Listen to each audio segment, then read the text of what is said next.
Chapter 2. The next morning, when Mr. Hall drove his cart up to the inn, he called out for help in unloading the stranger's luggage. "Good heavens!" cried his wife as she came out. "I expected a few trunks to be put in his room, but he's got dozens of boxes, 6 wooden crates, and who knows what else." "Come along with those things," called the stranger as he came out of the inn. "I've been waiting long enough." His long coat collar was turned up. His wide-brimmed hat was pulled down over his face, and his hands were covered with his heavy dark gloves. Just as he was about to lift one of the smaller crates from the cart, a neighborhood dog ran up to the stranger and sprang at his hand. Before Mr. Hall could reach into the cart for his whip, the dog's teeth let go of the stranger's gloved hands and clamped onto his trouser leg. The next moment, the whip came down onto the dog's back, forcing him to release his bite on the trousers. As the Halls cursed and shouted at the dog's approaching owner, the stranger glanced at his torn glove and trousers, then hurried into the inn and up to his room. "I'd better go in and see if he's all right," said Hall. "Yes, and hurry," answered his wife. Finding the stranger's door open, Hall entered the room, preparing to offer his sympathy and any help the man might need. The drapes were closed, making the room dim, and Hall saw the strangest thing. The arm of the man's coat was waving at him, but without a hand. The next moment, Hall was struck hard in the chest, then pushed back out of the room, and the door slammed in his face. Hall stood outside the door, scratching his head in bewilderment. What did I see in there? Did I see anything? He went back downstairs, still bewildered.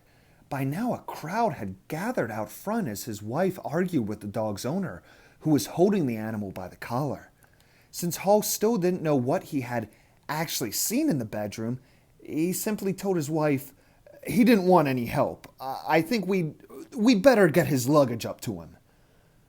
"You ought to have the doctor look at the bite," suggested one woman in the crowd.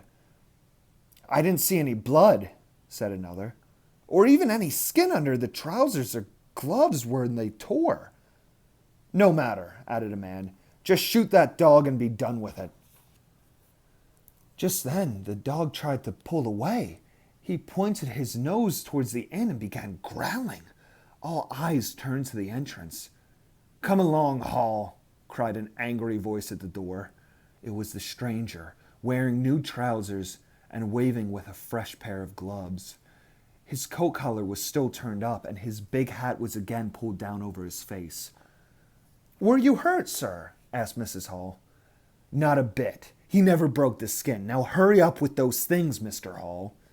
No sooner had the crates been set down in the stranger's room than he eagerly flung himself down on them and began to unpack. He scattered straw from the crates all over the carpet as he took out assorted instruments and handwritten notebooks, along with scores of test tubes and bottles in all shapes, sizes, and colors. Some contained powders, others liquids, and still others were labeled poison. He set them up on his cabinets, shelves, bookcases, window ledges, and tables all along the room. It looked more like the village pharmacy than a bedroom. The trunks of clothes and boxes of books were left untouched as the man began his experiments. He worked steadily all morning, pouring drops from bottles into test tubes, mixing and swirling them around with powder. He didn't even stop when Mrs. Hall knocked and came into the room with his lunch tray. He paid no attention to her, but as she put the tray on the table, she noticed that he wasn't wearing his blue glasses. "My God!" she gasped under her breath. "His eye sockets look as if they're empty." The stranger heard the gasp and quickly put his glasses back on. "I wish you would not come in without knocking," he snapped.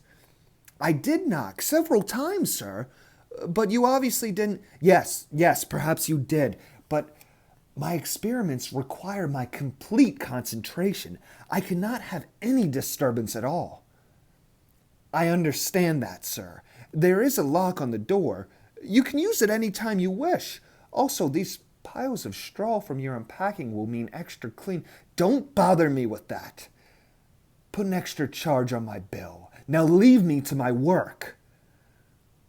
For the next several hours, no sounds came from the stranger's room as he worked in complete silence. Then suddenly, Mrs. Hall heard the smashing of bottles, followed by footsteps rapidly stomping around the room. Fearing that something terrible may have happened, she hurried up the stairs and listened at the door, afraid to knock. "I can't go on like this," she heard the man raving. "I can't go on. It may take me the rest of my life to find the answer to this experiment, and I simply don't have the time. I don't have the patience. What am I to do?"